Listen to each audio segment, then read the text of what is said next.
What's going on, guys? Thanks for tuning in to another episode of the Red and Gold Standard Podcast. My name is Zach Hernandez, and this evening I'm joined by Matt Llewellyn and our guy Mike Andrews from Nothing But Niners. We appreciate you guys hanging in there. I know we're a couple minutes late, technical difficulties as always, but we got it all situated. If you're tuning in on Twitter, head over to youtube.com/49ers Hive. Join from there, hit like and subscribe while you're there. We can actually see and interact with your comments from YouTube. We cannot from Twitter. So with that said, I'm going to throw it over to my supporting cast here. Matt, how you doing this evening?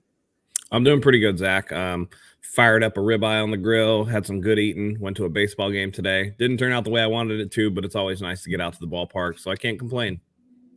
Yeah, that's right. You're at like every baseball game. I'm sure it's nice. Today was game number 20 for me this season. All right, yeah, like Spinic Danger says, hit the like button, guys. It really does help. We appreciate it. Mike, how you doing this Sunday night? I am great, man. My Phillies got the win. I just found that out like 20 seconds ago. And, everything is good, man. Got to see some family today. Got to stop by and see my mom and my baby brother and my niece and my nephew, my sister-in-law. So it's a good day. Very, very good day for me. All right. Sounds good. Yeah. I hit the gym this morning, went a little grocery shopping, and then rearranged our living room completely. So that's always fun. Hadn't rearranged it since we moved in. So, all right, guys, we got a pretty fun show for you guys planned this evening. First off, there was a report that came out regarding Jimmy Garoppolo and him returning to throwing soon. Mike, I'm going to throw it back to you. I'll pull up the report while you're discussing this, but are we finally going to see this trade once he's fully healthy enough to throw? Has that been the thing that's holding this situation up? I don't think it's just about the trade. I honestly think, not about the throwing. I think it's about the throwing and then the team actually having a real need. The physical obviously is a big part of it, right? I would say like 75% part of it, right? But these teams are all well connected. They all know what the injury was. They know what the surgery was. All the teams, any team that was going to be interested in Jimmy Garoppolo is going to know what his timetable to return would be. So I don't think that really prevented anything from happening. I think it kind of was, let's not do it now. Let's see what our other options are. Now we have the supply. We got to find the demand right now. I think that's really what it's going to come down to. Okay, I see that. So here's the report here from Jeremy Fowler of ESPN. This was yesterday morning. He tweeted San Francisco 49ers quarterback Jimmy Garoppolo remains on schedule and he's recovery from shoulder surgery and timetable for throwing per source. The expectation has been Garoppolo will throw over the next few weeks, early July per Kyle Shanahan, and that plan is still in place. Matt, from a medical perspective, does that timeline sound about right? Are the 49ers rushing anything, or is that right on par, would you say? That's where they had it pegged, so it's not surprising to me. They were saying, end of June, early July. That seems like what it's going to be. So I'm not surprised by this at all. And, it's actually, there's potential here for this timing to work out really well for the 49ers, given other reports. Seattle is rumored to be, really after Baker Mayfield. That would create a spot on the Browns with their messy situation at quarterback. And it could open up Jimmy Garoppolo because of his lessened salary and the specter of a certain quarterback potentially being suspended indefinitely, where if Jimmy is willing to rework his deal, add a year, something that would take the Browns out of the cap this year or front load or whatever they need to do, right? Say Seattle takes half of Baker's contract. They have some areas to where they can fit Jimmy Garoppolo on the roster as a stand-in, as a bridge, right? While their other quarterback serves his suspension and potentially comes back. This timing can work out well for the 49ers, but it's up to Jimmy Garoppolo to really show that the shoulder is sound, that he's going to be able to make the fluttering duck throws that he throws anyways, and that he's going to be the same old Jimmy Garoppolo that some people know and only fewer love. So we'll see what happens. Very well said. But yes, this whole situation has just been brewing perfectly. Mike, what's up? What do you got on your mind? Are the Browns really an option for Jimmy? Like, for real? They have Jacoby Brissett, right? They still okay, but Jimmy's better than Jacoby Brissett, though. That is true, right? But Right. all right, so let me ask this. Right now, I do like what you said because you were very specific in if they keep half of Baker's salary, right? So I understand that. That's the huge thing. They need somebody to take on some of Baker because Baker's salary is guaranteed. It's his 5th year, so the whole thing's guaranteed. Right. And so if that were to be the case, Seattle's not hurting for cap space. They got rid of Russell completely. So they have the cap space to take all of Baker's salary and even rework a deal if that's the place that he's going to land in. And you could see the pain in Pete Carroll's eyes when he said, "Man, Geno Smith is actually ahead in this quarterback battle." Right. He's looking at Baker Mayfield going like, "Dang, maybe we just pay half his salary because Baker is definitely an upgrade over those two." I know people aren't super high on Baker Mayfield, but he's like a replacement level starter in the NFL where the other two are clearly backups. Yes. So let's just say that happens, right? The Browns now have Brissett. I don't know exactly what he's making right now. Then they obviously have this massive contract with Deshaun Watson. If you're Jimmy, are you going somewhere that you know it's only to serve a purpose during his suspension? I don't think his agent even thinks to agree to something like that. If I'm Jimmy, I'd rather be the guy in Seattle. Right. But here's the thing. If Seattle trades for Baker Mayfield, the Browns are going to have a need at quarterback, right? That's because you have to go into that locker room and let's make no bones about it. Yeah, no Odell Beckham Jr., Jarvis Landry gone, whatever. But the Browns are still an incredibly talented roster. And you have to walk in there in training camp and be like, man, we really can get this done with Jacoby Brissett. And you have to sell that to your players. Whereas if you do get rid of Baker Mayfield, which they have to at this point, there's no mending that bridge. That thing's been blown to smithereens. You need to bring in somebody with cachet. And, it's one thing to see, oh, God, Jimmy, we're in the thick of it, right? Our eyes are on it all the time. But it's kind of like an inverse of the Trey Lance narrative, right? Oh, Trey Lance, he had to sit behind Jimmy Garoppolo. He can't get it done, whatever, right? In the national media, does Jimmy look a little better than he does to our keen eye because we've been watching him game in and game out over and over and over?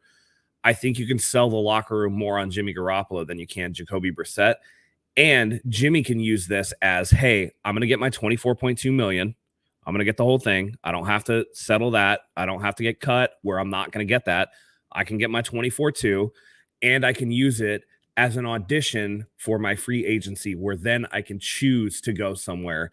And the Browns are a team that's talented enough to hide some of the blemishes that comes with Jimmy Garoppolo as your quarterback. I think that would be the best situation for him at this point, in my honest opinion. Let me get in there too, because I agree with you, Matt. And I also think if you're Jimmy Garoppolo and his agent, I forget his name, you're sitting there looking at both of these situations. It's Don Yee. Don Yee. There you go. Yeah. You're looking at both of these situations and you're thinking, which situation would I be able to not even necessarily thrive in, but just survive in for 1 year to then maybe I could buy myself another positive year going into a year where I can then become a free agent and then select where I want to go from there. If I get released, whatever the case may be, I don't think Seattle out of the two is going to have the surrounding cast like Matt talked about Cleveland having to make Jimmy Garoppolo look good enough to therefore next offseason go into a team and say, hey, look what I just did. You guys said it was Kyle Shanahan. Only Deebo Samuel, George Kittle. Well, I did it with the second team. If he goes to Seattle, that's out of the window. That's not going to happen anymore. But if he goes to Cleveland, that's still a possibility. He could still have a good surrounding cast and say, hey, I did this with two separate teams. Now let me get a chance to start for you. Here's what I want, yada, yada, yada. So I agree with you, Matt. And here's the other thing, too. If Don Yee and 49ers throwback, thanks for the super chat, $2. Matt, nobody wants to pay Jimmy Garoppolo $27 million. Yeah, but the Browns don't want to go in that locker room and have to try to sell that team on Jacoby Brissett when they could say, here's Jimmy Garoppolo. But I'll let you jump in a second. For Jimmy Garoppolo, if Don Yee is being honest with his client, Jimmy Garoppolo needs to look at this like he's in Ryan Fitzpatrick territory, where Ryan Fitzpatrick did get paid a contract to be a starter. It didn't work out, but he was able to transition it into enough moments to get him that next 1 year contract, that next 2 year contract. And this is where Jimmy Garoppolo needs to live right now. That's, like the movie Hitch. This is you from here to here. That's it. That's Jimmy Garoppolo. He's Ryan Fitzpatrick 2.0 now. Okay. That's how he has to look at it. And yes, maybe that's a hard thing for somebody to swallow, but for Jimmy Garoppolo, it's like, do you want to have a career where you're getting contracts and you have an opportunity as a bridge guy to get those games that Ryan Fitzpatrick always seemed to get? Or are you going to be a guy that just fades away and nobody wants to sign because you're not willing to do what it takes to keep yourself in the league? That's going to be a conversation between Jimmy and his agent. It's going to be interesting, but I still think the Browns are the best spot for him. All right. I'm gonna toss the Panthers in the ring here as the best spot for him. But even prior to that, though, to get back to this, we talked about the Browns eating some of Mayfield's contract, right? Are the Niners asked to eat any of Jimmy's contract if he's not willing to restructure or renegotiate? And if so, how much are you willing to eat? Because anything that we eat, the rest of it is cap space. Let's be very clear here. The rest of it would be cap space. So what are your guys' thoughts? I saw Matt with the emphatic no, like hell no, like no, because here's the thing. This is all predicated on Seattle trading for Baker Mayfield, right? This is what we're talking about. If Seattle trades for Baker Mayfield, then Jimmy is off the table for Seattle, and the rest of the NFC West is covered in quarterbacks. The 49ers would have no problem just cutting him at that point. There's no incentive to keep Jimmy Garoppolo if you're not worried about him going to a division rival. And I think that Seattle having such a tenuous quarterback room right now, such an underwhelming quarterback room, is the reason why the 49ers are kind of hanging on, and why this Baker thing gets really interesting if Seattle does trade for him, because that allows them the flexibility to, because does anybody care if Jimmy goes to the Panthers? They're not a playoff team. They're not very talented. He's not going to do anything there. If he does go to Cleveland, that's in the AFC. You would only see them in the Super Bowl. And if you're in the Super Bowl, then you're in the Super Bowl. And Trey Lance has obviously been a success at that point. You don't care anymore. So if Baker does go to Seattle, that moves more leverage towards the 49ers to be able to do, maybe not leverage, but flexibility to do what you want with Jimmy Garoppolo and not have to worry about him landing in a spot where he can necessarily hurt you at any given moment. I'll jump in here. Free Stop 49ers says, can we stop taking acid and realistically be honest? Jimmy is a cut. Why would we pay 1 penny to Jimmy? He's still valuable around the NFL, although he might not be valuable enough to start on the 49ers. If he had a reasonable contract, I don't doubt that the 49ers would keep him as a backup, because you don't just give those players up. But they cannot afford to keep him while simultaneously transitioning to Trey Lance, just from an economical standpoint, not even to mention all of the other, locker room issues and all the other signals you're sending. Financially speaking, it wouldn't make sense, but he's still valuable enough for another team to be willing to pay. And actually, we addressed this in there was an Athletic article where I think it was Matt Barrows and David Lombardi were going over the 49ers roster. And I brought it up, and I know we talked about this a couple of weeks ago, and me and Mike were exactly on the same page. But if Jimmy Garoppolo is on the week 1 roster, that 24.2, it's for the season. That's going to be his number. That's his base salary if he's on the roster week 1. So they have to make a move before week 1 if they're going to. So I think if he's not tradable, then he's going to be cut. We'll see, man. We will see. It's been crazy. Also the contract they gave to Sudfeld, that should signal all you need to know how they feel about this quarterback room going into the situation. Hit like or you're a Cowboys fan. That is an argument, though. Because if the argument is some people are saying, well, they can keep Jimmy at 24 or they could cut Jimmy at 24, what's the difference between them keeping Sudfeld at 2 and cutting him at 2? Like, you know what I mean? Like, if they decide to keep Jimmy Garoppolo, right, and they're comfortable, like they've said, if for whatever reason they're like, all right, well, we can't just give Jimmy away, and they really feel that way, and they keep Jimmy Garoppolo, they can cut Nate Sudfeld and just eat the $2 million. Like, $2 million is nothing in terms of salary cap. If they are deciding, like, if Mike thinks, hey, they're not going to cut him, and it turns out that they don't end up cutting him and they're going to carry that 24-2, they're not going to keep Sudfeld as the third. I mean, nobody's going to pick him up on the practice squad anyway. That's already been shown. So he's just going to sit there and get paid $2 million to kind of, just stay ready, I guess.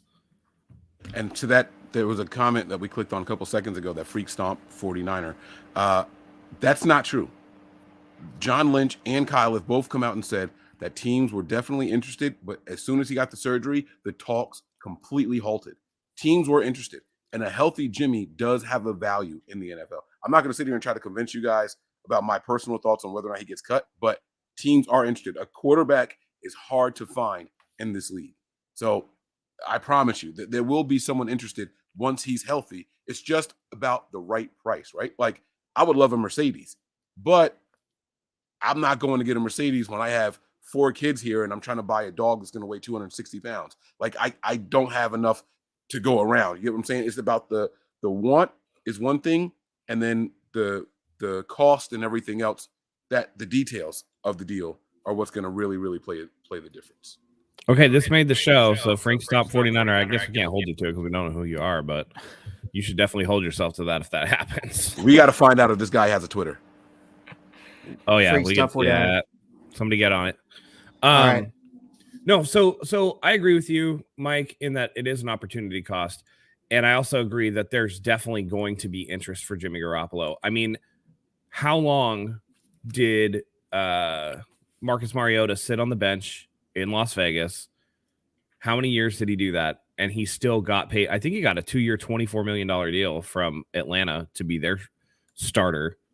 And that's a guy that hasn't played in a couple years. And to your point, look at how terrible Mitch Trubisky was. He sits out for a whole year, and all of a sudden people are like, oh, shit, he's the answer over there in Pittsburgh. 17 in, brother. You can cuss it up. Okay, like in Pittsburgh, like that's your answer, Mitchell Trubisky. I would not be surprised if they were interested in Jimmy if he became available. I'm telling you that there is a market for him. If Jimmy was a free agent, how many teams do you honestly think would be like, hey, yeah. I think Pittsburgh is out of the quarterback market simply by nature of drafting baby hands at number 20. And I like Kenny Pickett. I think he's like a talented player, but and that fake slide pissed people off, but that was a pretty sweet move, but he's got tiny baby hands, and you can't tell me that he got to see Myles Garrett twice a year and he ain't going to fumble the ball, because he definitely is. Did the fake slide like move him up people's draft board, like to show the intelligence and like situational awareness? Because I'll be honest with you, I'm not the biggest college football guy, but that's when he came on my radar as a quarterback. And let's listen, if you do a move and then they make a rule banning your move, that move was sick. they did it that week. It wasn't like at the end of the season we're going to fix this. They were like, oh, hell no, this cannot happen again. That was pretty cool. So I think all in all, we all agree by one way or another, Jimmy Garoppolo will not be on the 49ers roster come week 1 of the season. Correct? I agree with that. I just think that it's really interesting timing with what's coming up. I think that if this goes to plan or to what is being speculated and Baker goes to Seattle, I think that we could see Jimmy being moved. And it's a perfect time for Jimmy to get out there. And who knows? I mean, conspiracy theory, right? Tinfoil hat moment. Maybe Don Yee's like, hey, how do you feel? Because if I'm hearing Seattle wants Baker, you should get out there and show that you're healthy so that somebody's going to make a move for you. Wink, wink, nod, nod. As the Watson decision is going to come out, and it's looking like that they're going to suspend him for at least a year. So there's an opportunity. There's a platform for you to make an impression, maybe not necessarily for the Browns, but for the next team. And that's something that's important, because look at Indianapolis. How much longer is Matt Ryan going to play? And Chris Ballard has shown that he's not opposed to opening up, the pocketbook to get a established veteran into the team to kind of lead that team, right? He did it with Phillip Rivers. He's now doing it with Matt Ryan.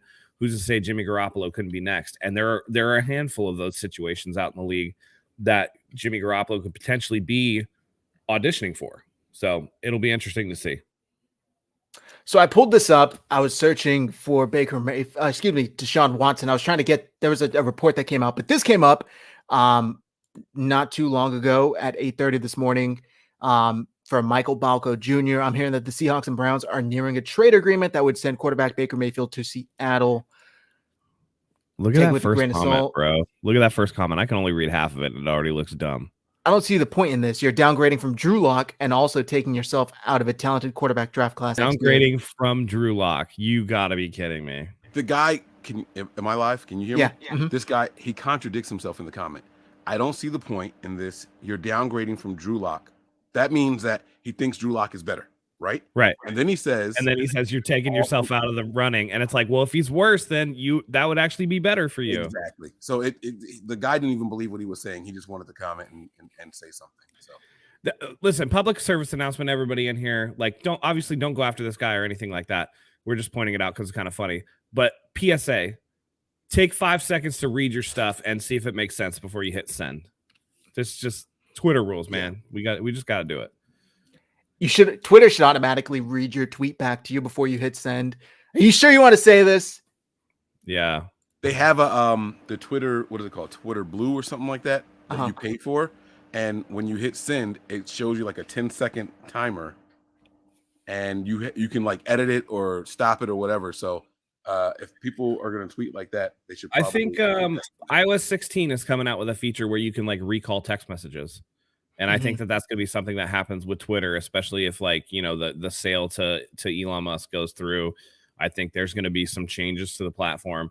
I've always wanted a Twitter edit button. I'm tired of seeing Ian Rappaport put something. It pops up on my notifications. Then I go click on it. It's like tweets deleted. And then I get another notification just because he fixed his typo. Like, let's not do that, guys.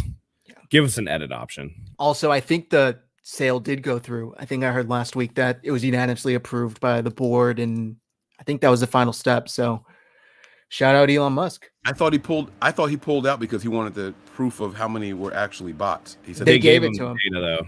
Mm-hmm. Oh, so he went back and so 43. Yeah, they were like, oh, we better get while the getting's good. So let's give him the data. Can you imagine just being around like, you know, you guys are going to try to block me? I'm going to buy your whole damn platform. It honestly wasn't even something I thought about. It's the classic Batman thing, though, right? Like, if you ever seen Batman Begins or whatever, where he's like, hey, the waiter comes up to him and is like, hey, are they with you? They can't go swimming in the pool. And he's like, yeah, they can. I'm changing the rules. I'm buying this hotel. That's what that move is right there. It's pretty crazy. That's pretty boss. I'm not going to lie. Like, so the guy, I'm sorry, this is not my platform, but so the company that went and headhunted me, right? So I'm in there now, and I heard this story about the owner, and I haven't had the balls to ask him yet, but he finds this girl that he likes. They end up getting married. She works at this pharmacy, right? So on their anniversary, he presents her with this gift. It's a deed. He bought the pharmacy. She was like, why'd you do this? He was like, because I don't want my wife working for another man. Like, that is some great, like, just like, that's an ego thing, but the fact that you had the wherewithal and the money to do it just because, like, I don't know. That's some bullshit. Dang it. I thought buying a lady a star named after her was pretty cool. I want to put this back up. I don't know if you guys saw this, and I haven't had a chance to watch it yet, but there's an Alex Rollins video on YouTube where he talks about Denver might struggle because Russell Wilson is like a one system quarterback or whatever. I haven't had a chance to watch it, but I usually like Alex Rollins' breakdowns. He's really good. Does a pretty good job. So maybe check it out. I don't know. So this is a prediction piece, right? So yes, Russell Wilson is a one system quarterback, but only because he's a franchise guy and they don't typically move around. It's not saying that Russell Wilson can't adapt, because what they did in Oregon and in West Virginia is not the same as what they did in Seattle. So he's already shown that he can play well in multiple systems, right? I was just bringing it up. I just think it's like, there you go. That's the one. I don't know. I feel like it's just something that could be interesting because he does do, it's the opposite of our favorite guy, that one guy. I don't want to name his name. I don't want to give him any more pub. He likes a certain tight end from New England. Yeah. It's the opposite, where Rollins actually breaks down film rather than just say he broke down film and then give you an opinion on it, right? That guy doesn't show any film at all. He just goes, this is what happened. This is what I saw, but he doesn't walk you through it. It's not like Alex Rollins, who does it. Dang, I'm forgetting his name. JT O'Sullivan, who I think is phenomenal at doing it, right? There's a lot of these guys that are great at doing it. And so Alex Rollins is a guy that I take a great interest in his videos. I just saw the comment and wanted to throw that out there for anybody who was interested. Not that I have an opinion one way or another. I haven't watched it yet. He's really good. When I want to say last year, 2 years ago, we sat down. He had just had throat surgery. He was supposed to come on the podcast, but he just had throat surgery. So we did like a written interview, and he's super knowledgeable, really cool dude. Go check him out on YouTube if you guys haven't already. Okay, so Freak Stop 49er. If Watson gets suspended for 6 to 8 games, won't be surprised. I think the last report that came out was the NFL. I would be surprised. The They're NFL shooting for a year. Indefinite. Yeah, a year, if not indefinite. Angling for indefinite. So there's definitely a need. They would negotiate to a year. Yeah, and I think they'd be rightfully so to do it. It's just such a crazy situation. I can't think of anything that's even similar to it to compare. Like from a perception and legal standpoint, the Ray Rice is like the closest situation that comes to me. And there was not even, they suspended him. And then after that, every team was just like, we want nothing to do with him. The difference is Ray Rice committed a crime. I know I say this a lot. I still haven't seen anything illegal. He made some people uncomfortable, right? But I haven't seen anything illegal that Deshaun Watson. Now, last time we said this on the show, you guys said that no, there's a new claim or something like that. But I haven't seen that. Like, was that one of the girls that settled? You get what I'm saying? Like, I haven't seen him be convicted or anything proven that he actually did something illegal. So we don't like the fact that you have this many masseuses, whatever the plural is for masseuse, right? But we don't like that you did that. We don't like that this many people said you were uncomfortable. We have to do something, otherwise the woman support of the NFL is going to really, really do something to us. Guys, I'm thinking it's going to be 6 to 8 games. I don't think it's going to be a whole year. I really, really don't. I really don't. No way. I don't see how. Yeah, I don't see how. If I was going to Vegas, I would place bets on that. If Vegas gave me 6 to 8 games, I'd take the over easy. I get it. He hasn't committed a crime per se. He hasn't been convicted of a crime. Wait. But there's something to be said. No. Not like a one-side ass on the show. Come on. What does that even mean? Jay, what did I do to you, bro? I love the hate. I'm sorry. I didn't mean to cut you off, guys. I am so sorry. Like, imagine telling that to someone. Your ass only has one side to it. I mean, I have two cheeks like everyone else or like most people. So what one-sided ass did I have? I think I'm a very like open-minded person. Yeah, like I think I'm easily swayed on I'll say one thing and then Matt will start talking like, okay, you know what? Yeah, I can see that. It happens all the time on here. Just because I'm the only one on Nothing But Niners now, it seems like I'm one-sided because I don't have a versed opinion. You know what I'm saying? Like, yeah. Let me hold on. I'm gonna get to this shit. But real quick, no, like, there's something to be said for being off-put by somebody that just comes across as a fucking creep, and I think that's where we're at now. And I think that there needs to be a statement made about that, because whether or not a crime has been committed, like, that's a lot of fucking smoke. Do you know what I mean? Like 26, like 1, 2, right? Maybe a misunderstanding. 26 is like, bro, do you just stare at girls in the gym too? Like, you know what? It just comes across as like weird and creepy. And we all know that person that's a little inappropriate and weird and creepy. And it makes your skin crawl a little bit. And I think that they need to make a statement. My biggest issue with this whole thing is the lawyer representing the victims, right? And I am saying victims for a reason, right? But this guy, Tony Busby, is he's a creep.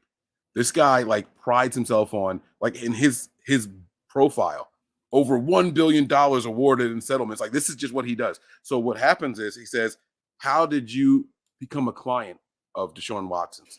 And she says, he reached out to me through this. So then now he reaches out to them. I have a subpoena. I need to know everyone that you sent to Deshaun Watson. Then he contacts them and says, hey, I got a case here. This woman said she's uncomfortable. This is going to be big. This is an opportunity for you to, one, make a name for yourself, get some justice if you feel like whatever. And these women say, oh, well, yeah, if she's going to do it, then I can do it. Like, I've seen both sides of it. Like, this isn't a Ben Roethlisberger thing. This is really different. And I agree with you too, because, I think the lawyer's a creep as well. And that's why I think the NFL is just like, all right, let's just brush our hands of this whole thing and just kind of get, I don't know. It's weird. So anyway, I wanted to pull this up real quick. This up, Zach. Just because Mike weird was talking about it. I do think that they're at least accusing him of committing a crime, because one of the last. Yeah, but the minute the grand jury didn't indict him is the point where the crime aspect of it is gone, and now it's just culpability for being like a creep. So it is just a really weird situation. Again, I can't imagine that he gets suspended for less than a year. Like Matt said, they're probably going to aim for indefinite and then drop it down, negotiate. I don't know, but there's the whole point of this conversation is that Cleveland needs a quarterback. Baker Mayfield will not play another snap for them. So that's where Jimmy Garoppolo comes in. Okay, now back to this. What are we talking about here? Top 10 basketball player or top 10 most important player? Because those are two different things. And it's top 10 in one category and not top 10 in the other. He is not one of the top 10 best basketball players to ever play the game. That's ludicrous. You get out of here with that. I can name you 15 or 20 players that are better overall basketball players. Steph Curry doesn't really play defense. Now, if you want to talk about importance to the game, he's a revolution. He's the best shooter the game's ever seen. I was going to say, you can even say he's a top shooter. To do. You know what I mean? But in terms of overall basketball players, I don't even want to say I don't want to call out anybody by name, but somebody insinuated that give another 4 or 5 years that Steph Curry would be a better basketball player than Kobe Bryant. And I'm saying prime Kobe would make Steph Curry cry. Prime Kobe would lock Steph. Like easy. Prime Jordan would lock Steph, right? Come on, man. We actually just went over this discussion in our group chat this past week. Yeah. And to just get in the top 10, you have to be basically the LeBron James or Kobe Bryant, because the NBA has been around for so long and there's been so many great players. As good as Steph Curry is, and I'm as big of a Steph Curry fan as there is out there, I just don't see it possible. If he wins another 3 championships and another 3 finals MVPs, maybe. But right now, I think a top 20 to 15 is perfectly fine. And that's no disrespect to Steph Curry whatsoever. There's just so many great players. It's really hard to try and put Steph in the top 10. Like I said, he's one of the most important people to ever play the game because of what he did for the game in terms of revolutionizing the way that it's played. You know, he's made a lot of things really popular because he's more like, and this is really weird because when you think about it, Steph Curry is like a 6'3" dude, which is like, you know, tall for the average person, but short for the NBA. So he becomes this beacon of like the everyman, right? Like, oh man, you know, you watch Vince Carter or a LeBron James or a Michael Jordan go out there and just do these ludicrous dunks. And you're like, I could never do that. But then you see Steph Curry take these off balance threes and you're like, I might be able to do that. Let me go practice that. And it generates interest in the game, which I think is really good. But I mean, listen, if Steph Curry played in the 80s, he would get hand checked to oblivion, right? Like, imagine Steph Curry playing in the 90s even, right? And he has to go up against Scottie Pippen. Or they would put Dennis Rodman on him on that team. Like, you know what I'm saying? Like, Dennis Rodman was responsible for locking down and making the best shooters uncomfortable. Like, it's just, it's not the same. And Steph Curry is probably him and Ray Allen. I go back and forth between all. I try not to have this recency bias, but as far as best pure shooters I've ever seen, those two, you can't go wrong with naming either one of them number one and putting the other guy at number 2, right? But the best player, it encompasses all of basketball, not just how far away you can shoot and your percentage still be 33%. That's not what makes the best player. I'm sorry. Right. And I love Steph Curry. I love Steph Curry too, and I think that he's, and I'm not denying that he's not a great player. He is a great player, but I've never seen Steph Curry actually slap the floor and lock somebody. At best, he's shading him to help. He's shading him to Draymond, right? Like he's not locking anybody down. He's not doing the Michael Jordan thing where you can average 35 points a game in a season and get 200 steals and 100 blocks and win the MVP and Defensive Player of the Year and win the scoring title. He's not doing any of that stuff. Talk your shit, Matt. You know what I'm saying? Like, listen, Michael Jordan's the GOAT to me. He will always be the GOAT, like until somebody knocks my socks off, because Michael Jordan was just a different dude. But, you know, that being said, you know, I don't want to carry on too long about this basketball stuff, but he is one of the, I would say, top 3 to 5 in terms of importance to the game of basketball. But as a pure basketball player, he's not top 10. All right. With that said, we're going to leave the basketball discussion there. Melissa, we'll get to tight end you in a bit. Trust me, I'm not going to forget about this comment. All right. So moving on, Deebo Samuel. And maybe I'm wrong here, but I thought this was a little interesting, the timing of this, because the report came out that basically said nothing's changed. And this was from Jeremy Fowler. And of course, everyone's like, oh my God, this is huge. And Jeremy Fowler just tweeted, hey, by the way, Deebo Samuel has not officially rescinded his trade request, but the Niners are still hopeful they can mend the conversation, which is the same thing I've been hearing since the season ended, basically, since all this fluff came out about Deebo Samuel, right? Mike, what the hell was the point of this? What the hell was the point? Because he's basically just said this is the status quo. I said this like 4 weeks ago, right? And then again, when he showed up to camp, the mandatory part, and I was like, look, everyone's happy that he showed up, but he didn't partake in any of the practice, and he's not injured. I said, nothing's changed. He has not rescinded his. I asked, I think on this show, did he actually officially rescind his trade request? And if he didn't, then nothing's changed. He's just here so he doesn't get fined. He's doing a Marshawn Lynch. I'm going to sound like a Deebo hater if I elaborate anymore. All I'm going to say is we have to be patient and see what happens. But I am content with what I've seen and heard. The Niners don't need Deebo this year to be successful. He will be a major contributor if he's here, and this team is better with him. But they do not need Deebo Samuel to be successful this season. That's all I got. Because I don't want to come off as a Deebo hater. I like the young man, and regardless if he's here or somewhere else, I want him to get paid the way he feels he deserves to get paid. But he lost me a long time ago as far as like that rah-rah support. The pom-poms for Deebo from me are gone. They've been retired. So listen, y'all, anyone who's watched this show over the course of time knows how I feel about players doing crazy shit in terms, of maybe disrespecting a fan base or, getting a little out of pocket. We all know what happened with Raheem Mostert, and that I was like, it's similar to that just because of the way he conducted himself. And I'm with Mike in terms of like the there's no pom-poms for this anymore. Right. And I do think that nothing has changed from his front. He still probably wants to trade. The reason he shows up Jay Morris, man, he is not a fan of yours. The reason that he's showing up is because he doesn't want to lose that accrued season, because if he misses mandatory time under the new CBA, he would revert to a restricted free agent, and that would cause him headaches that he does not want. His agent is telling him, show up to the facility, do the bare minimum that you have to do to be counted as there, and then we'll keep it going. Right. We'll keep working on it. And I also agree with Mike that does Deebo make the 49ers a better team? Yes. Will he be a huge contributor if he plays? Yes. But is Deebo the difference between the 49ers being a playoff team and not being a playoff team? I don't think so. I think they have enough to carry them outside of that, particularly when you look at the positions of weakness that they've improved.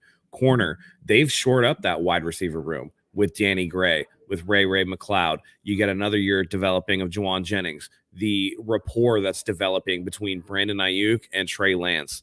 You look at all these things in conjunction and in combination, and it makes Deebo Samuel, while the sting would still be there, it would be a little bit less than you would otherwise have it if Jimmy Garoppolo was going to be your starter, or you hadn't gotten these other guys to come into the building.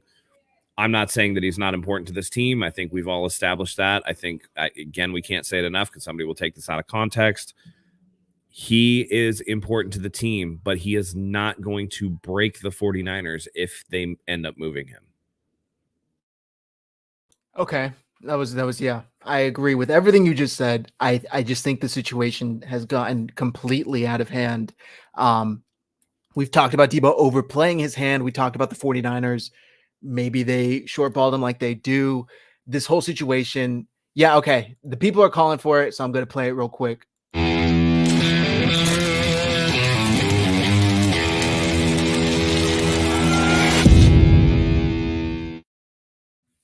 There we go. A nice Matt rant for the people. Give them what they want. Big Pop says, Melissa, don't encourage him. There was the Bussin' with the Boys they had George Kittle on, and I believe they asked him about the Deebo Samuel situation. I have not seen this clip yet, so we can go ahead and watch it together, and I want to get you guys' thoughts on it. Dude, everyone loves Deebo. I also think that it's the NFL. Like, go get what you deserve, dude. Like, Deebo deserves to get paid a lot of money. And if they don't want to pay you a lot of money, do what you need to do, dog. Like, your locker's here. If you want to leave, hey, it's okay. Like, there's no bad blood with me. The window to play NFL football and to get paid a lot of money is like this big for your whole life. You got to be incredibly selfish. You just have to. And like going through contract negotiations is incredibly difficult because I try my hardest to not be selfish ever. And so when you have to be selfish in that moment, it's really hard for a lot of guys. Like, yeah, I mean, there's a lot that goes to contract negotiations. It's not a lot of fun. Best thing I ever heard, Richard Sherman told me, it's like braces. It sucks the entire time. Then as soon as you get them off, you forget that you ever had them. Dude, everyone loves Deebo. It's very interesting. To me, it's like he can say everything he just said while simultaneously disagreeing with the way Deebo Samuel's going about it. Mike, I'll throw it to you first. What do you make of this? Did George Kittle basically say, "Hey, do what you got to do, but come on"? See, I'm a cynic. George Kittle said, "Hey, do what you got to do, but if you want to leave, we don't need you." That's what I took from that. Now, there's another part in that. I'm actually sending you the clip right now. Okay, Zach. There's another part in that where he says something that kind of bothered me, but it was basically saying like the Niners can't trade him now. He made it sound like he's untradeable. He's under contract, so he's here. You know what? I didn't do a screen grab of it. It was I think I just posted the tweet, and I don't. Oh wait, no, I do have it. I'm sending it to you right now on WhatsApp. But this, all right. So specifically, what you just said, George Kittle, I don't think is positioned to speak here. George Kittle's negotiations were so good that he got 50% more than the next closest person to him. Deebo's not, that's not going to happen with Deebo. So it's easy for him to say that. Now, both of these guys are older rookies. So they're, you know what I'm saying? Like this might be their last big contract. So I think George might be speaking from that perspective, right? George Kittle knows how old he was when he was drafted. Deebo, not quite as old, but this might be his last big contract, especially if a team tries to give him a 5-year deal, right? Like you're not going to get another contract like what you just got. The way you play isn't suitable for what's going to happen down the road. So I respect everything that George Kittle said. The issue that I have with it is like, it was kind of dismissive to me. It was, hey, do what you got to do and whatever happens, happens. That's not the, hey, we want this guy here. We need this guy here. I hope everything gets worked out. It's do what you got to do and get your contract. He didn't say to get paid by the 49ers. He said to get paid in the NFL. It's a, the window is this big. So I think George is saying, hey, if you're after the money, if that's truly what you're most concerned about, you got to do what you got to do. And that doesn't necessarily mean it's here with the 49ers. Well, I think there is something to be said about that, about George Kittle being like, hey, if you don't want to be here, that's fine. No problem, no bad blood, whatever. But we also got to remember that there are reports, multiple reports, maybe unsubstantiated, maybe someone has some good info, that Deebo wasn't even coming to the table. So that means to me, maybe it's not about the money. Maybe it's about something else. And so George is saying, hey, you can go and get your money. If it's about money, go get your money, right? That's where I think the discrepancy is, because George is like, if you're about your money, if you're about that, I'm all for it. I'm all for it. The thing that goes unsaid is, if it's not about the money, what are you doing? Right? Because George knows, he's been through it. Fred Warner knows, he's been through it. The 49ers will pay you. You go about it the right way, they will pay you. But when you're petulant and you're not even coming to how do you expect to get a good contract offer if you're not willing to sit down with the team? Now, I don't know that 100%, right? That could very well be false information. It could be just speculative. It could be whatever. But if it was about being paid, I think there would have been some motion on the trades, this and this and that. Because going back to even the beginning of last year, John Lynch was adamant about, we got money in the budget for Deebo. Don't worry about that. We got money in the budget for him, right? So for it to be just about money, that doesn't jibe with me, because I've seen what this team will do. They will take care of their players. Hell, Eric Armstead ass makes $20 million a year. They take care of their dudes. They might, get really creative with the way the contracts work and if they front load it or back load it, but that's just like any other team that's trying to massage the cap in a way that can keep them competitive, right? We talk about Parag being a genius because of all this stuff. But listen, the 49ers aren't cutting or getting rid of dudes that produce. Me and Jay agree on something. This is why I don't buy players' jerseys anymore. I'm over these guys. This is Jay. See, Jay, look at us. We're kindred spirits here, man. Stop hating on me, bro. I love you, man. Listen, the other thing, Melissa said something a couple comments ago about how much better George was. Yes, exactly, right? Then Hooper, the difference is 50% more is unheard of for any position in the entire NFL. That has never happened in the history of the NFL until the salary caps had that big boost. And then, you saw a receiver just jump out the gate really quick, right? But then everything quickly caught up. That's 50.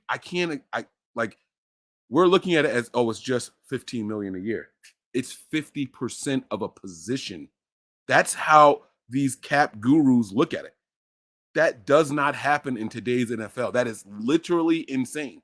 I'm not saying George Kittle didn't deserve to be the highest paid guy. He did, because he was the best tight end in the NFL, right? But it's how much of a better tight end are you? You're not 50% of this cap space better. And that was the only issue I had with it. And it's easy for Kittle to say, hey, go get your money. But I think that he already got his. Right, especially because he already got it. But like you said, Matt, and that is the point with it all, the Niners pay the guys that don't kick up dust. Kittle, quiet as kept. Went in there, played hard, played through injury, kept his head down. You didn't hear anything about that contract negotiation, and then boom, it was a NFL record. And then they even reworked it again and made him higher paid than Travis Kelce, because Kelce had his reworked after Kittle's had his done. And they said, hey, no, Kittle's still our dog. Boom, and they gave it to him again, right? Then you go out and you do the Trent Williams deal. Highest paid at his position. Kyle Juszczyk, highest paid at his position. Fred Warner, highest paid at his position until the next guy came over, right? But my point, and Matt's point, they pay their guys. They don't make qualms about it. And when asked about it, they were like, hey, we know it's going to get done. I'm worried about football. And with Deebo, it seems like it's been about everything but football. And what does Nick Bosa say? It very well could be, I don't want to be the wide back. I don't want to be this. Well, why'd you give it a name? And if it's really about the football aspect, you don't think that the coaches would listen to you? Hey, man, I was beat up last year. I don't think I could go through that again. No problem. We just drafted another third-round running back. No problem. We got these wide receivers that are going to take the top off so that you don't have to take slants in between three people and get crunched every time you touch the ball. No problem. You can work in space, this and this and that. But to me, it seems like it's not about football. It's about something else. It's not about football. I don't think it's about the money. And I think that that's why this clip is so poignant from George Kittle saying hey, I'm with you to get the money. If the key phrase to me is, if it's about money, that's the key phrase. And I'm not sure that it is. And before Zach jumps in, that lets you know that Deebo's not even communicating with the players, because Kittle is baffled still, if that's what it is. If Kittle had some insight there, then I think he would have let that go, because he's comfortable in this interview. Look at his body language. Look how he's laid back. This is a video. This isn't just audio. He is comfortable. He's not pre-planning his thoughts or anything like that. He is telling you what he knows, and it's clear that he doesn't know what the hang-up is. So I'm going to shut up. Go ahead, Zach. All right. I'm going to play the video, the rest of the appearance, about 23 seconds. What's going to happen, and this is me not knowing anything, Deebo's got another year on his contract left regardless, right? Mm-hmm. He's assuming he's not going to sit out. That's a lot of money. So he's either going to play this year as a Niner with 1 year left on his deal, or he's going to get a contract extension. At this point, you can't even trade him. What are you going to trade him for?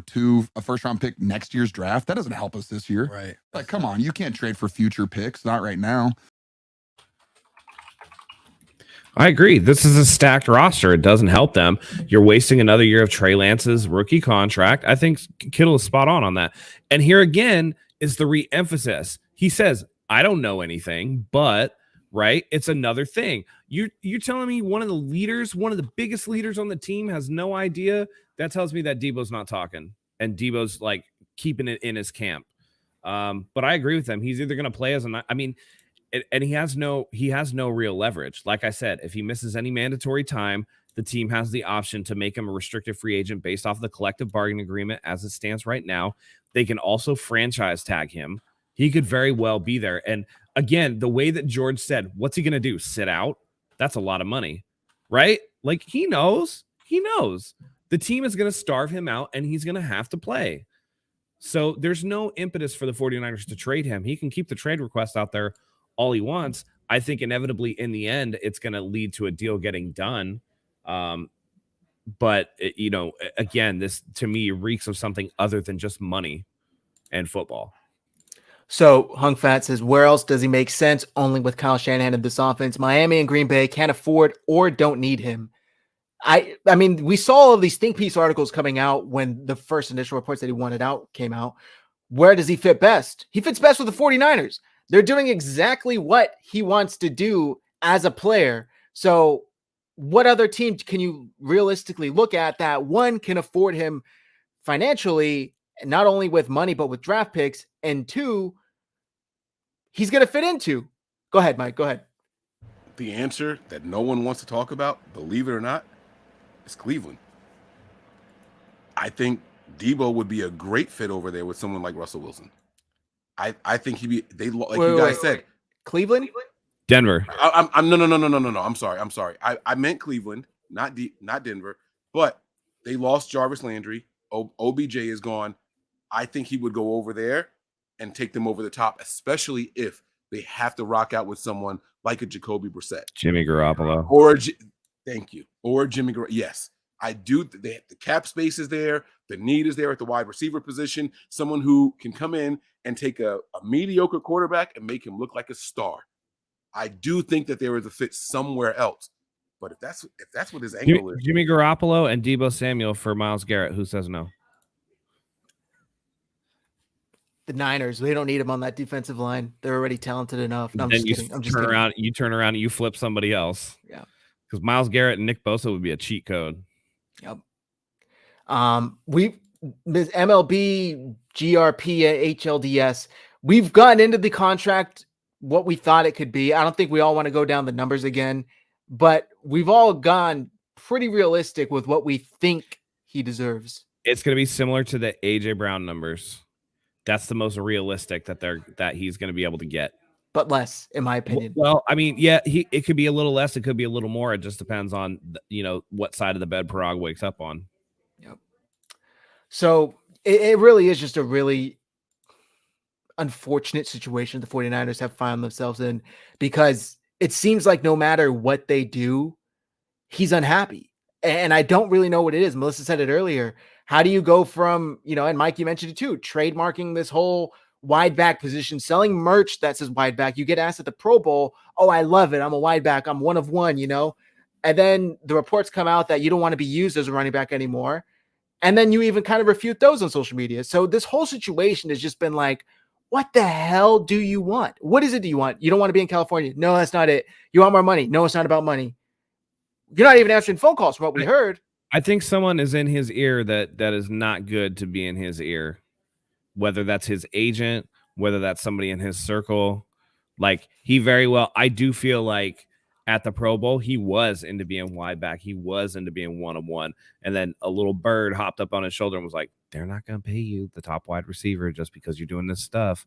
Running backs don't make any money. Why do they think you're going to pay you? Because you're not going to last as long. Somebody's chirping, and that soured him to the whole idea. And I think that once he got on that slope, it's really hard to backtrack from that. And we all know, right? There are times where we fully believe something and then we're shown something the opposite.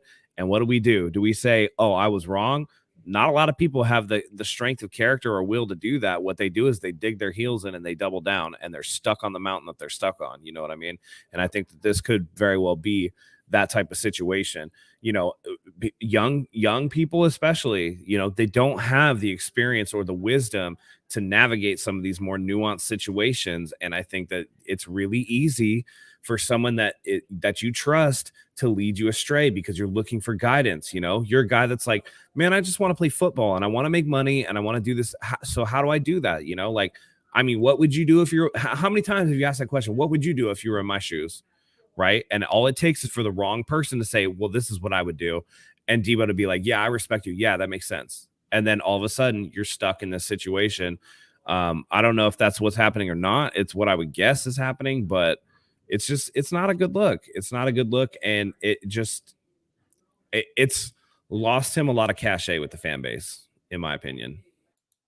I agree. Mike, I'm going to throw this question to you, but first, this is a really good point, something we've talked about, especially when all these came up. If another team wants Deebo, they want him because of the way he was just used. They're not looking at Deebo from his rookie and sophomore year saying, that's the player we want. They're looking at Deebo from last year who had, 400, 500 rushing yards, some ridiculous number, 1,400 receiving yards, whatever the hell he had finished the year with. That's the player they want. And then you're telling me that you're going to go there and say, oh, I don't want to do any of that anymore. Sorry, that's not how it works. Mike, is it because It's Jimmy's not the starter anymore? I don't think that's it. Because if that's the case, he should have thrown a hissy fit when they traded up. He should have thrown a hissy fit when they drafted a quarterback, right? And he didn't do any of that. Now, the key word in Jay Morris's thing here, which holds some validity and goes against what I'm saying, is starter. Yes, they drafted Trey, but Jimmy was still the starter. So there is a slim chance that what Jay is saying here is valid, right? Like is it because Jimmy's no longer the starter? But see, if Jimmy's no longer the starter, that means that you have a guy that can do things that Jimmy couldn't do, something different than what Jimmy was doing, right? Jimmy, this is going to sound wrong, and I don't have another way of saying it, but Jimmy made Deebo. Jimmy's limitations, let me say that. Jimmy's limitations made Deebo, right? The injuries to the run game made Deebo the Pro Bowler. You know what I'm saying? Like, it was because of what you did, the 1,400 receiving yards, but the 488 or however many rushing yards it was. He had more rushing touchdowns than he had receiving touchdowns. That's saying something. That is saying something, right?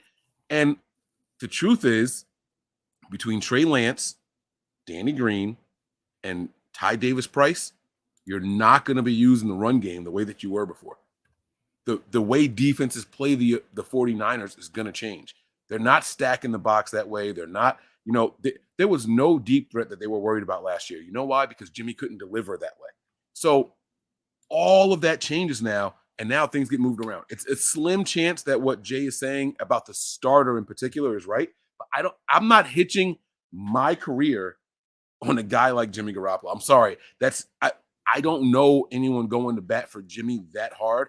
That would be very, very ill-advised by whoever's giving advice to Deebo. I wonder if he's trying to force the issue to get the most money that he can. From your perspective, when you say maybe it's about Jimmy because Trey can do things, because we've seen how many players have come out and said, oh, Trey's good. Trey's good. So for me to say, that Deebo would think that Trey is bad, that doesn't vibe, right? So I don't think it's necessarily that Jimmy is the starter because he doesn't think Trey is good. Maybe it's Jimmy is the starter he likes because Jimmy is so reliant on him where he knows Trey won't be. And a season of him not getting as much usage, maybe it's not, hey, I don't want to be the wide back. Maybe it's, I don't want to be the wide back if I'm not getting targeted in the passing game because that's going to lessen my value. And he could be coming out. And I want to address this real quick because it's a big comment here. Havis Williams says, I think because we don't hear from him and think that the Niners aren't hearing from him, we start to make up any and everything. Media is notorious for blowing up the ambiguous. He's not talking, but there's enough crumbs and tea leaves that we're trying to paint a picture, right? We've always said this is speculation. This could be completely wrong, but we're not telling you, hey, don't think for yourself and don't read into a situation, what you think you should read into it. We're trying to figure it out because it's just so confusing. So, and go ahead, Mike. I was going to say, not only that, Deebo comes out and refutes things online, but he won't come out and say what the issue is. So it's also fueled by what he is saying online. Oh, I never said, it was because of California. I never said it was because of. Yeah, and he does it in such like a dismissive and like holier than thou way, like he's thumbing his nose at the people who are trying to figure this thing out. We're all just looking for information, and he's quite frankly not providing anything that's worth a damn in terms of information. I said this when I ranted about him. If you want people to stop speculating about you, then be clear about what it is you want. And then there's no room for speculation. But when you start doing these little breadcrumb shits, we're all curious people, right? That's part of the human condition as we try to figure things out. You leave the breadcrumb, you leave the mystery. We're going to try to solve the mystery because that's just the way that people are. So if you don't want the mystery to be there, it's easy for you to fix it. And he's just not willing to do it. Yeah. And Mizell Kal-El, I saw the comment there. I think you're wrong, Mike. Look back. Deebo wasn't the number one guy with Trey in the center. No, I'm agreeing with you. That's what Matt touched on. Like, we spread the ball around a little bit more once they allowed Trey to start passing the ball, right? So I think that's what Deebo was worried. That's why I said that Jay's comment could be right with the starter, the emphasis on starter there. I was saying that could be it, but it's just so slim. I wouldn't be pitching my paycheck and my future in the NFL on one guy, and Jimmy Garoppolo in particular. I wouldn't be doing that. If you want to go to a team with a bad quarterback so you can get more touches, then just say you want to go to, wherever. I'm not going to say any teams, but then say. And that's really important to some people, right? Some people are championship chasing. Some people want to get their money. Some people want the adulation of being known as one of the best to ever do it. And that, precipitates them getting a lot of touches. Some people want the ball. There's nothing wrong with that. But when you leave it up to speculation, that's where people are going to try to fill in the gaps that you're leaving. And if you don't want that, it's an easy fix. And what the most unfortunate thing about all this, and we're going to move on to Tight End University before wrapping things up, but is that when the reports initially came out, there were, I forget who it was, Jeremy Fowler, or one of these, ESPN NFL Network reports said, I just spoke to Deebo Samuel. He confirms he wanted to be traded, blah, blah, blah. And then Deebo comes out and said, man, these reporters just say anything for clicks. And Matt, we talked about this and we said, getting a cramp in my leg.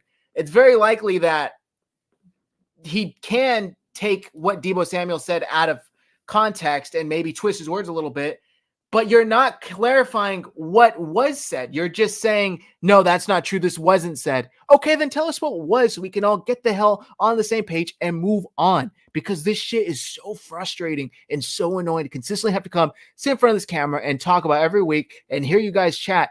We're tired of hearing about this. We're tired of talking about it. I promise you we're tired of talking about it. Hopefully this is in the rearview mirror very, very soon. Yeah, tired of talking about where Jimmy Garoppolo is going to go and if he's going to be the starter. Tired of talking about, Deebo still wants a trade. Tired of this, tired of that. Also, by the way, Zach, lay off them liquid IV. You probably got your electrolytes out of whack and you're getting. I haven't even had any recently, honestly. Maybe you need to have one because you're cramping up is weird. Are you leaning forward in your chair on your tiptoes? Yeah, actually, yeah. Yeah. Oh, don't do that either. Yeah, you're flexing your calf. Stretch those legs out, buddy. Got to get this angle right. All right. So no, but what I'm saying is, listen, if you want things, like we said, we're tired of talking about this. I would love to talk about something else, right? Let's talk about, man, who is going to take over at the guard spot? Is Aaron Banks ready? Well, we never have time to get to that because we got to deal with this bullshit all the time, right? Because we're trying to figure it out. And unfortunately for Aaron Banks and his quest to become the starting left guard for the San Francisco 49ers, I mean, Deebo Samuel and the quarterback position have a little bit more cachet. So as soon as this gets figured out, it's, I would love to move on to something else. I just have a feeling that it's not going to get, it's not going to get addressed until training camp opens, and we got another month for that.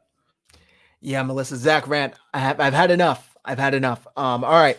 So let's get into Tight End University, and then we'll wrap things up. Again, if you guys are here, you haven't hit like, you haven't subscribed to the YouTube channel, please do so. It really does help more than you think. There's not much we can do on YouTube to get us, in the algorithm more, but those little things do help. So do us a solid and hit like, hit subscribe. Tight End University was held this past week. Definitely after our last episode. There are a couple episodes, a couple of videos I want to play. Specifically this one I thought was pretty cool, just seeing Josh Allen throw to George Kittle. I'm gonna play it now. Yeah.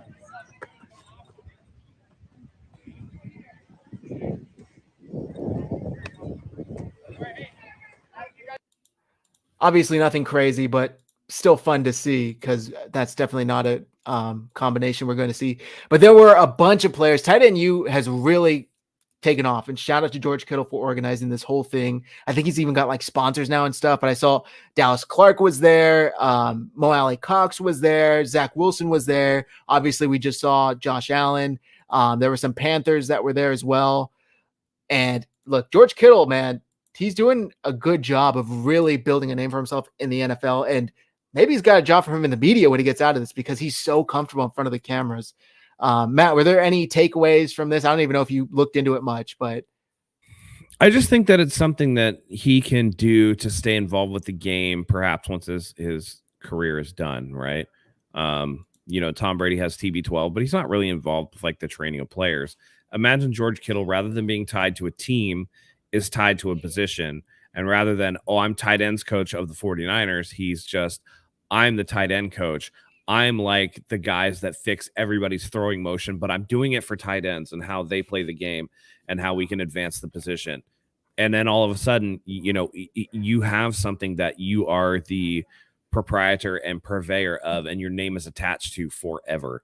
I think that that's something that some of the best players in the world and some of the best business people in the world are good at, is looking for opportunities to expand and broaden what they do, the audience they reach, and the scope that they have in terms of their expertise. So I think it's just natural for George Kittle to grow this as much as possible. It started out as like, hey, tight end U, there were pro wrestling allegories and there were attachments to it, but it's really turned into an actual business where a lot of players are showing up. Like you said, he's drawing sponsors, and I think that's really important for George Kittle to be able to do that. We've talked about it before, and I know Mike is on George Kittle sometimes about being a little bit injured. The way he plays the game, longevity, I don't think is going to be something in his future. I don't think he's going to be one of these guys like Antonio Gates, who plays until he's like 38 years old. I don't think that that's in the cards for him. I'd say he has probably another 5 years left, maybe 6, with how physical he is before you start to see like a real decline.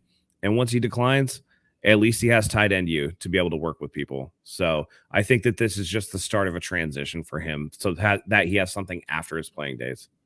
So I thought Trey Lance was supposed to go to tight end university, but now that I think about it, I don't see any videos or pictures of him being there, which is interesting. Mike, Niners just want to know if you were looking down or falling asleep. No, I was. I'm sorry. I multitask all the time. I can't do just one thing, or I get like crazy. And I just noticed that StreamYard took $500 out of my account, and I have I have no idea why, like no clue why at all. So I was talking to customer service here. I apologize about that. No, you're good. It was just a joke. No, but they said they're saying they're looking into it. I'm talking about I'm talking to customer service like through the live chat now. Do they even have a package that costs $500? No.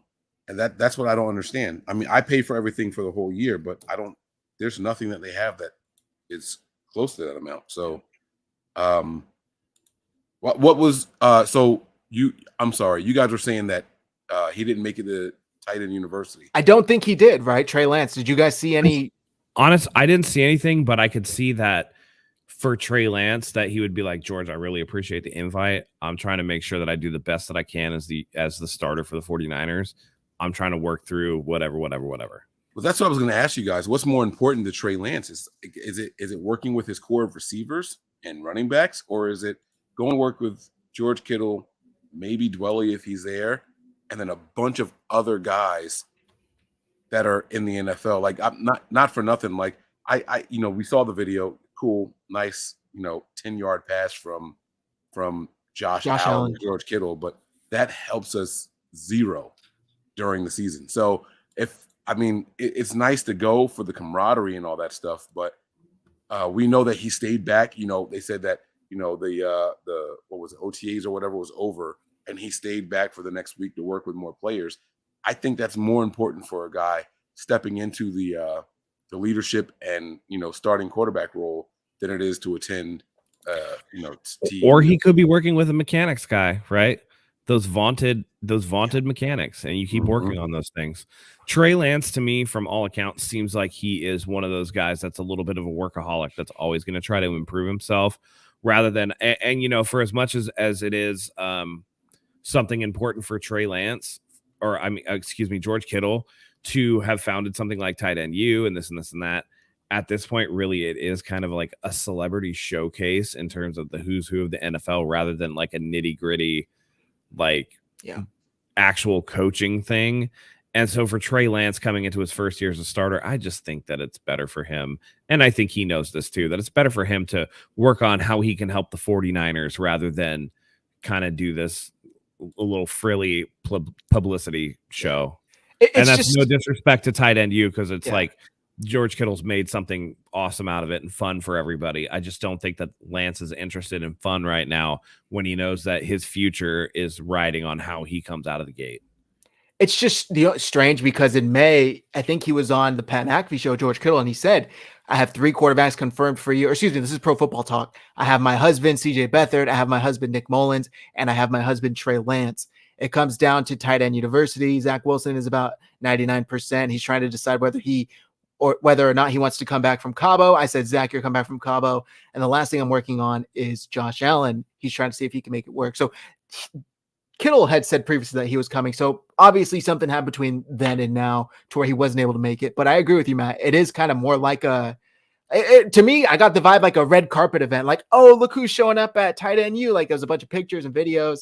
And while they're sharing tips and tricks and of the trade, they're not necessarily getting better as a team. So I have no problem with him not being there because it really was just kind of a who's who of the NFL and who you're friends with.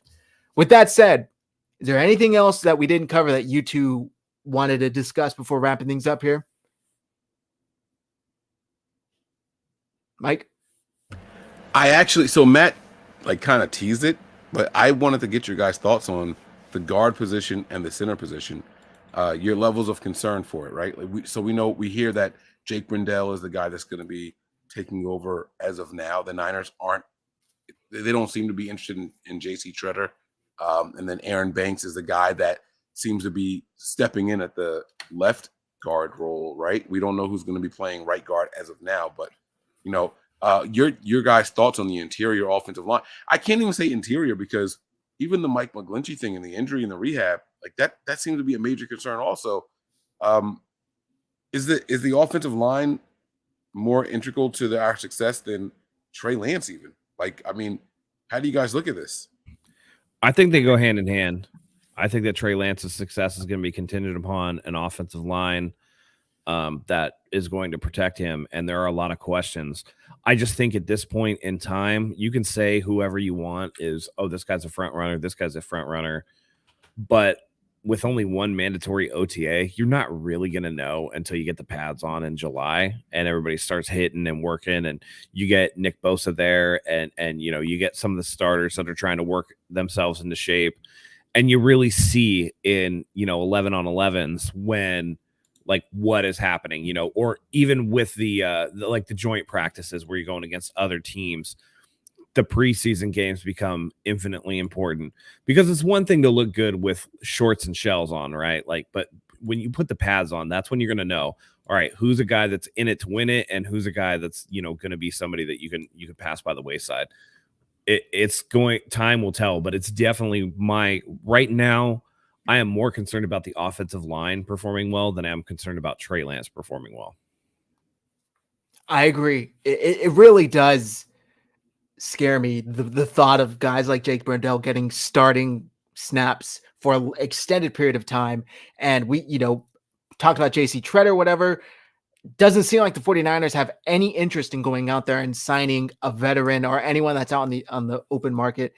And I really just have to ask why. What is it about these guys that you have that are completely unproven that you feel so comfortable putting in front of your essentially rookie quarterback, a young quarterback with almost no experience, 1 year in college football and 3-4 games in the NFL with some snaps here or there? I would have liked for them to really address this either in the draft or in free agency. But like you said, maybe they're thinking Aaron Banks, the other guy that they drafted on the offensive line. I'm totally blanking on his name right now. Well, they drafted a couple of guys on the off. You have from last year. Last year, yeah. Oh, so I'm sorry. So there's Burford. They have goddamn, what's the other guy's name? Oh my god. Not McKivitz. Fuck. I'm blanking also. It's fine. But yes, maybe they're just really invested in these guys and thinking, hey, no, we already addressed this last year. We can just finally plug and play. They got a little bit of experience. They got a full year in an NFL system. That's all we were waiting for them to get. I don't know. I really don't know, but it does concern me. Zakelj, yes. So it's concerning. It really is concerning, and I don't see a lot of fans. It's interesting though, the way they drafted in the draft. They drafted people like Danny Gray who could stretch the top of a defense. They signed Ray McLeod who could stretch the top of a defense.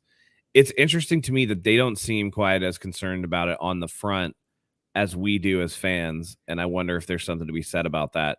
That if like maybe Aaron Banks really did show them something, that he's improved or something like that, that makes them feel comfortable. I know that Kyle talked about, I think it was at the coaches thing, the coaches, whatever the meeting or whatever they had with the luncheon or whatever it was, where, or even OTAs, where he said that, McGlinchey was looking like he was, on target to be back. And that it was, he said, it's comforting to me to see him look like he's an offensive lineman, that he's like actually big. So, take that for what you will. I don't know. I feel like they've thrown enough at it. I mean, West is there that they signed to a $100,000 guarantee, which is not anything really, but for an undrafted free agent guy, it is. They brought in a bunch of undrafted guys. They drafted a couple guys. They still do. There are still going to be guys that get cut in training camp. There's options there. I just don't think that we're going to know until they start hitting each other. Like that's going to be the real big thing for them. This is Peter Pananzi. Sorry, real quick, Mike. Let me Peter Pananzi of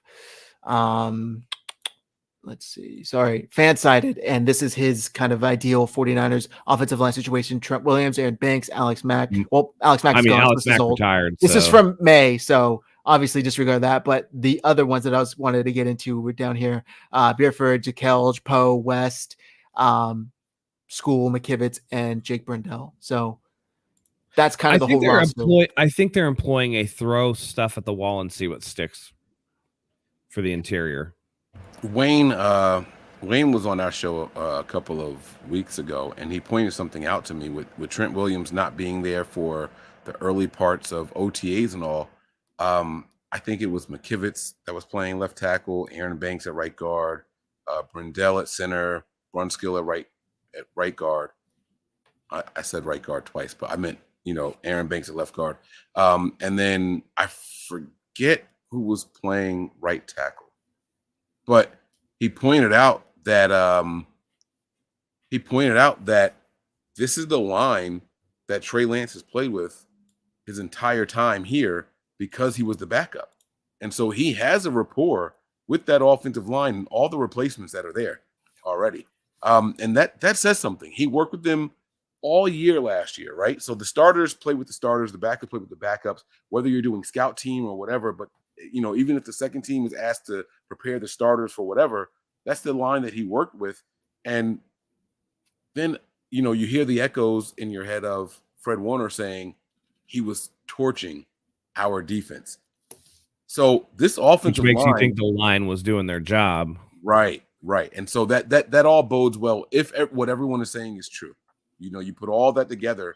If what everyone is saying is true, maybe we don't miss a beat. Maybe that offensive line is, I'm not going to say an improvement, but maybe it's just as good. So I'm looking forward to seeing what actually happens going forward with this offensive line. And Wayne definitely comforted me in that, because I was nervous as hell. I was like, yo, we're going to have at least 3 starters that are different. And that makes me nervous. And then Wayne was like, yeah, but even if it's 3, those are the guys that he worked with all last year. He knows them and they know him and his tendencies. So I was like, wow, that's a great point. So I just want to leave everybody with that thought, heading out of here. Yeah, definitely. Appreciate you bringing that up. Yeah, Melissa, we'll definitely get some fans on here. We haven't discussed it, but totally something we could do. We have a lot of fun when we have you guys on. So if you guys are interested, tweet at us, comment here, whatever you want to do. We'll definitely set that up. Also, just one last thought on the whole offensive line situation. Maybe they're valuing the fact that Trey Lance can extend plays with his legs that Jimmy Garoppolo couldn't. So maybe they're saying, hey, kid, I know we got a lot on you, but we're also counting on you to maybe roll out, maybe step up, maybe get a feel for this pocket when it's breaking down. Whereas we know Jimmy Garoppolo had almost no pocket presence. And to that end, look at the running backs that they've drafted now too, who are a different style of running back than they've had before. Maybe they're going to change some of the run block fits and the schemes, and they want a different style of offensive lineman to be on the interior. So there's a lot of moving parts here. And like I said, I don't think that it'll be knowable until we get into training camp and things start shaking out when they put the pads on. With that said, we got to get into the gold stamp. Let's thank our sponsors, Acre Gold. Today's episode is brought to you by Acre Gold. You can now buy gold for as little as $50 a month. You no longer have to fork out hundreds of dollars of gold.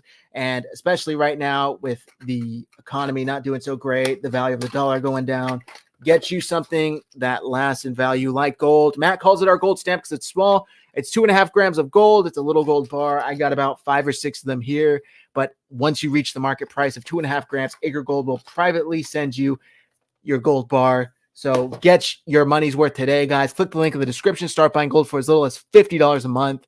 Also, we don't have any new merch, but if you want to check out our merch that we do have, click the link in our Teespring store. Use code RGS15 as in 15. That will get you 15% off your entire purchase. Thank you, everybody. Thank you, Matt. Thank you, Mike. It's always a blast having you guys on. Oh, 49ers Throwback, you are totally right. We are also brought to you by 81 by Terrell Owens. So click the link in the description. If you type in code 49ers Hive, you'll get 10% off your entire purchase. Free shipping on 2 or more bottles. Shout out to 81 by Terrell Owens. They would not get back to me, man. I'm proud of you guys, man. That's some good shit right there. They responded initially, and I'm like, all right, let's make something happen. And I never heard anything, so that's really good. They were really cool. They reached out right away, and I'm like, oh my God, yeah, how can I help? Like, I don't drink wine, but hey, I love Terrell Owens, so let's do it. All right, Mike, I'm sure everybody knows. Let the viewers know where to find you on Twitter, YouTube, etc. Yeah. Formerly 49ers Mike _NFL. The new handle is right here, guys. I am Mike Andrews 83. You guys can give me a follow over there. And if you want to follow the main page, guys, it is Nothing But Niners. That is spelled Nothing But 9 ERS. Thank you. So you guys can give me a follow over there, and we will be live on YouTube Tuesdays, Thursdays, and some bonus days. We also have the Patreon account. Make sure you guys head on over there. And listen, Melissa, the Manscaped commercials were a lot of fun, but they don't quite want to do what we need them to do anymore. There's only so many ball trimmers you can send me. I'm sorry. Like, at a certain point, it's got to be more about the product, less about the product and more about the paid advertisements, and they didn't want to do that. So, that's kind of why it went away. But I want to thank you all for accepting me here with the 49ers Hive family, man. I'm happy to be a part of this and expect to see more mashups the other way. All right. Time to bring those guys to our channel and even on the Patreon content. So make sure you guys are tuned in, locked in, and we'll see you guys over there on that side also. All right. Matt, you want to carry us out? Absolutely. Listen, we love having Mike here. We're going to make this collaboration happen. It's, been a long time coming that we head the other direction. Thank you so much for joining us on a Sunday night. It's been a wonderful time with y'all. We went almost an hour and a half. We talked about some pretty important subjects. We got a little loose in some areas, kept it tight in some others, but that's how we do. So follow us all on our socials. Stay tuned because we're going to keep coming back to you. With that being said, thank you as always for joining us. We love having you here. And until next time, go Niners.